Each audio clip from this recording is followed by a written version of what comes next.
এই মুহূর্তে আমি পেয়ে গেছি মাত্র 35 টাকায় সকালের ব্রেকফাস্ট, যেখানে 2 পিস চিলি চিকেন থাকছে, চাটনি থাকছে এবং ঘুগনি আলুর তরকারি থাকছে, আর এরকম সাইজের লাচ্ছা পাউডার 2 পিস থাকছে, সঙ্গে আবার স্যালাড। আমি কিন্তু আগে অনেকটা খেয়ে নিয়েছি বড় ভিডিওর জন্য, আমি তোমাদের দেখিয়ে দিই একটুখানি। এই দেখো এরকম লেভেলের সফট রয়েছে কিন্তু, এই দেখো এরকম লেভেলের সফট রয়েছে, ঠান্ডা হয়ে গেছে অনেকটা, আমি অনেকক্ষণ ধরে এটা নিয়ে খেলাখেলি করছিলাম। এই হচ্ছে ঘুগনি আর আলুর তরকারি, এক এক দিন এক এক রকম তরকারি হয়, 7 দিনের 7 রকমের তরকারি হয় এই কাঁচরাপাড়ার এই ব্রেকফাস্টের দোকানে। আসো আসো খাওয়া যাক। দারুণ।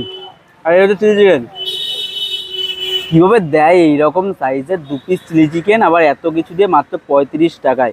একেবারে ফ্রেশ চিলি চিকেন কিন্তু, ঠিক আছে? এই দেখো, আহা, মারাত্মক খেতে। আর এই চিলি চিকেনের গ্রেভিটা আরও বেশি ভালো লাগছে, কারণ আমি আগেও একবার খেয়েছি।